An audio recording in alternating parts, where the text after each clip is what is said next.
ఈ పరాభవన సంవత్సరంలో వృశ్చిక రాశి వారికి ఎలా ఉంటుందో తెలుసుకుందాం. వృశ్చిక రాశిలో విశాఖ 4వ పాదం, అనురాధ 4 పాదములు, జ్యేష్ఠ 4 పాదములు. వృశ్చిక రాశి విశాఖ 4వ పాదం తో అక్షరం వస్తుంది. అనురాధ 4 పాదములు నా, నీ, ను, నే అనే అక్షరాలు వస్తాయి. జ్యేష్ఠ 4 పాదములు నో, యా, ఈ, యు అనే అక్షరాలు వస్తాయి. ఆదాయం వచ్చేసి 11, వ్యయం 5.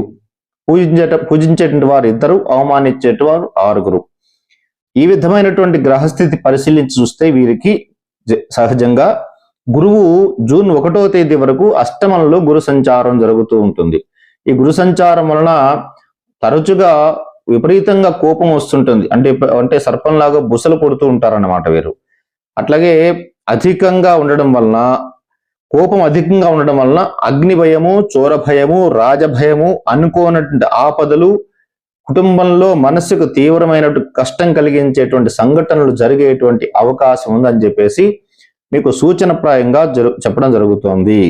అంటే ఈ రాశి వారు ఎవరైతే ఉన్నారో జూన్ 1వ తారీఖు వరకు ఎటువంటి కార్యాలు, వివాహ విషయం కానీ, ఉద్యోగ విషయం కానీ, ఇల్లు కట్టుకునే విషయం కానీ, విదేశయాన ప్రయత్నాలు కానీ ఏవైనప్పటికీ కూడా జూన్ 1వ తారీఖు వరకు మీరు కాస్త అంటి ముట్టనట్టుగా, అంటే తామరాకు మీద నీటి బొట్టు అంటారు కదా, అంటే తామరాకు మీద నీటి బొట్టు వేసామంటే దాని మీద అటు ఇటు దొర్లుతూ ఉంటుంది, కానీ దానికి తడి అంటదు. అలాగే మనం కూడా కుటుంబ సభ్యులతో ఉంటాం, సమాజంలో ఉన్నప్పటికీ కూడా అంటి ముట్టినట్టుగా జాగ్రత్తగా వ్యవహరించాలి. ఈ సమయంలో ఎటువంటి కార్యాలు చేపట్టినప్పటికీ కూడా అవన్నీ ఏదొక విధంగా మనకు ఆపదలో, కష్టాలు, నష్టాలు, దుఃఖాలు, బాధలో, సమస్యలో, లేకపోతే దానివల్ల ఏది జరగకపోవడమో, ఏదో ఒక రకమైన అవరోధం వచ్చి ఈ పని ఎందుకు మొదలు పెట్టాంరా బాబు అనిపించేటువంటి విషయం వస్తూ ఉంటుంది. అందువల్ల జూన్ 1వ తారీఖు వరకు కాస్త వాయిదా వేయగలిగిన పనులు వాయిదా వేయండి. అత్యంత ముఖ్యమైన పనులు తప్పనిసరిగా చేయాలనుకుంటే వాటిని కాస్త ప్రయత్నం చేస్తూ ఉండండి. జూన్ 2వ తారీఖు నుంచి అక్టోబర్ 31 వరకు బృహస్పతి 9వ స్థానంలో సంచారం చేయడం వలన ఆ సమయంలో మీరు ఆ సమయాన్ని వినియోగించుకొని చక్కగా ఏ కార్యాలైనా సరే చేపట్టి విజయవంతంగా ముగిస్తారు. ఖచ్చితంగా ముగించేటువంటి అవకాశం ఎక్కువగా ఉంది. అంటే ఆ సమయంలో మీరు విదేశయాన ప్రయత్నం కానీ, ఉద్యోగ ప్రయత్నం కానీ, లేదా వివాహ ప్రయత్నం కానీ, లేదంటే ఇల్లు కట్టుకోవడం కానీ, వాహనం కొనడం కానీ, ప్లాట్ కొనడం కానీ, ఆభరణాలు కొనడం కానీ, వీటన్నిటి విషయంలో మీరు ఆ సమయంలో కనుక చేసే ప్రయత్నం చాలా అద్భుతమైనటువంటి ఫలితాలు వస్తుంది. అక్టోబర్ 31 నుండి జనవరి 24 వరకు కూడా దశమ స్థానంలో బృహస్పతి సంచారం వలన చాలా కార్య ఆటంకాలు మళ్ళీ మొదలవుతాయి అక్కడ. ఎందుకంటే అక్కడ మరీ ఇంతగా మొదలు కావు. కాకపోతే ఆ జనవరి 24 వరకు, అక్టోబర్ 31 నుంచి జనవరి 24 వరకు దశమ స్థానంలో బృహస్పతి సంచారం వలన అనవసరమైన ప్రయాణాలు చేయడం, ఆ పని కాకపోవడం, కాస్త చిరాగ్గా, విసుగ్గా ఉండడం జరుగుతుంది. అయితే అక్కడ ఒక ప్లస్ పాయింట్ ఏంటంటే దైవ సంబంధమైన కార్యక్రమాల్లో పాల్గొంటూ ఉంటారు. అంటే పుణ్యక్షేత్రాలు దర్శించడం కానీ, దైవ సంబంధమైనటువంటి ఉత్సవాల్లో పాల్గొనడం కానీ, అలాంటి కార్యక్రమాల్లో పాల్గొంటూ ఉంటారు. కాబట్టి ఈ సంవత్సరం మీరు ఏం చేయాలంటే, ఏ పని చేయవలసినప్పటికీ కూడా మీరు ఒక్కళ్ళే చేద్దామని చెప్పేటువంటి ఆలోచన లేకుండా బంధువులు, మిత్రులు, ఆత్మీయులు వీరందరితో కూడా సహకారం తీసుకుని చేయడం వలన మీరు చేసే ప్రతి కార్యక్రమాన్ని విజయవంతం చేయగలుగుతారు. లేనట్లయితే మీరు వారికి కూడా మీ పట్ల కాస్త సదభిప్రాయం కలగకుండా, మనల్ని అడగకుండా ఏ పని చేస్తున్నారు అని చెప్పేసి ఆ ఉద్దేశంతో ఉన్నటువంటి వారై మీ పట్ల మనసులో కాస్త శత్రుభావం పెంచుకొని మీరు చేసే కార్యాన్ని సహకరించకుండా ఇబ్బందులు పెట్టేటువంటి అవకాశం ఉంది. కాబట్టి చాలా జాగ్రత్తగా ఉండాలి. స్వయంకృతాపరాధములు లేకుండా జాగ్రత్త పడాలి. అంటే మనంగా చేసుకునేటువంటి కొన్ని తప్పులు ఏవైతే ఉంటాయో అవి లేకుండా జాగ్రత్త పడాలి. పంచమంలో ఉన్నటువంటి శని యొక్క స్థితి వలన గృహ నిర్మాణం చేసేటువంటి అవకాశాలు కూడా కొంతవరకు ఉన్నాయి. కాబట్టి సంతాన సంబంధమైనటువంటి విషయాల్లో, అంటే మీకు సంబంధించిన సంతాన సంబంధమైన విషయాల్లో కొన్ని ఇబ్బందులు ఏర్పడవచ్చు. పంచమ శని అంత మంచివాడు కాదు కాబట్టి సంతానానికి కాస్త అనారోగ్యమో, సంతానానికి ఉద్యోగ స్థితి లేకపోవడమో, లేదా వారికి వివాహ విషయంలో మీకు కాస్త ఆందోళనగా ఉండడమో ఇట్లాంటివన్నీ కూడా జరుగుతాయి. అయితే ఈ జూన్ 1వ తారీఖు నుంచి అక్టోబర్ 31 వరకు గురువు వచ్చేసి శనికి దృష్టి పడుతూ ఉంటుంది కాబట్టి బృహస్పతి యొక్క దృష్టి, ఆ సమయంలో తప్పనిసరిగా మళ్ళీ మంచి అవకాశాలన్నీ కూడా మీకు అందుతాయి. తద్వారా మీరు చేపట్టిన కార్యక్రమాల్లో ఆ సమయంలో విజయం సాధిస్తారు. రాహుకేతుల యొక్క స్థితి ఆలోచించినట్లయితే బంధువులతో జాగ్రత్తగా ఉండాలి. రాహు చతుర్థ స్థానంలో వస్తున్నాడు, చతుర్థ స్థానం నుంచి తృతీయ స్థానానికి వస్తున్నాడు. చతుర్థంలో ఉన్నప్పటికీ కూడా కొంత తల్లికి సంబంధించిన అనారోగ్యము, వాహన విషయాల్లో ఇబ్బందులు ఇవన్నీ కూడా డిసెంబర్ వరకు ఉంటాయి.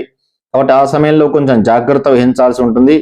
ఏదైనా ఆకస్మికంగా అనుకోకుండా ప్రయాణాలు చేయవలసి వస్తుంది. తద్వారా కొంచెం ధనం కూడా ఖర్చు అవుతుంది. ఆ సమయంలో కాస్త మానసిక ఒత్తిడి, సంఘర్షణ, శ్రమ ఎదుర్కోవలసి ఉంటుంది. ముఖ్యంగా స్త్రీ సంబంధమైన విషయాలలో ఏదైనా వ్యవహారాలు ఉన్నట్లయితే చాలా జాగ్రత్తగా ఉండాలి. స్త్రీ అంటే అపార్థం చేసుకోవద్దు. తల్లి కావచ్చు, చెల్లి కావచ్చు, అక్క కావచ్చు, మేనత్త కావచ్చు, పెద్దమ్మ కావచ్చు, చిన్నమ్మ కావచ్చు, అట్లాగే మీ సహచర్యంలో పనిచేసేటువంటి ఉద్యోగస్తులు కావచ్చు, వాళ్ళందరితో కూడా కొంచెం జాగ్రత్తగా ఉండడం చాలా అవసరం. లేదంటే కాస్త సమస్యలు ఏర్పడేటువంటి అవకాశం ఉంది. కుటుంబంలో కూడా సమస్యలు లేకుండా చూసుకోవాలి. తండ్రికి కూడా అనారోగ్య విషయంలో కొన్ని జాగ్రత్తలు తీసుకోవాలి. డిసెంబర్ 5వ తారీఖు నుంచి 1 సంవత్సరంన్నర పాటు భాగ్యస్థానంలో కేతు వస్తున్నాడు కాబట్టి తండ్రి అనారోగ్య సూచన. ఆ సమయంలో ఉద్యోగంలో కూడా ఏదైనా ఇబ్బంది అవుతుందేమో అనేటువంటి సందేహం. ఆ సమయంలో ఉద్యోగానికి సంబంధించి ప్రమోషన్లు కూడా ఆగిపోవడం. అంటే ఇది ఎప్పటి నుంచి, జూన్ 1 నుంచి అక్టోబర్ 31 వరకు బాగుంటుంది.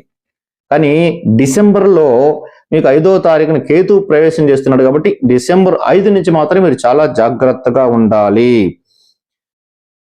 రాజకీయ నాయకుల వరకు కొంతవరకు అనుకూలంగా ఉన్నప్పటికీ ఆశించినటువంటి ఫలితాలు పొందలేరని చెప్పవచ్చు. మీరు ఏదో ఎక్స్పెక్టేషన్స్ పెట్టుకుంటారో అంతగా రాకపోవచ్చు. వ్యాపారం చేసిన వారికి ఈ సంవత్సరం అతి సామాన్యంగా గడిచిపోతూ ఉంటుంది. పెద్ద పెద్ద ఎక్స్పెక్టేషన్స్ పెట్టుకొని ఏదో ఇబ్బందులు, అంటే లాభాలు ఎక్కువగా రాలేదు అనేటువంటి ఆశపడద్దు. వ్యవసాయ రంగం వారికి కూడా ఈ సంవత్సరం చాలా మిశ్రమైనటువంటి కాలం. విద్యార్థులకు కూడా ఈ సంవత్సరం అంత అనుకూలమైనటువంటి సమయం కాదనే చెప్పాలి. అందువల్ల విద్యార్థులు తీవ్రమైనటువంటి శ్రమతో, అధికమైనటువంటి పట్టుదలతో మాత్రమే మంచి ఫలితాలు పొందుతారు. కళారంగంలో ఉన్న వారికి ఈ సంవత్సరం చక్కటి పేరు ప్రతిష్టలు పొందుతారు. కాకపోతే నమ్మిన వారితో మోసం చేసి పోసపోయే అవకాశం ఉంది. కొన్ని కార్యములు పెద్దల యొక్క సహాయ సహకారంతో మాత్రమే పూర్తి చేయగలుగుతారు. ఏదేమైనప్పటికీ ఈ రాశి వారికి ఆలోచించినట్లయితే మీకు పర్ఫెక్ట్ గా ఫైనల్ గా ఒకే మాటలో చెప్పాలి అని చెప్పేసి అంటే, మీరు ఏదైనా సరే జూన్ 1 నుంచి అక్టోబర్ 31 లోపల ముగించడం చాలా మంచిది. ఏ కార్యాలైనా సరే. మళ్ళీ అదే చెప్తూ ఉన్నాను. అట్లాగే డిసెంబర్ 5 నుంచి తండ్రి యొక్క ఆరోగ్య విషయంలో, మీకు ఉద్యోగంలో ప్రమోషన్లు వచ్చే విషయంలో చాలా జాగ్రత్తగా ఉండండి. ఆ సమయంలో ఏదైనా ఇబ్బందులు ఏర్పడవచ్చు.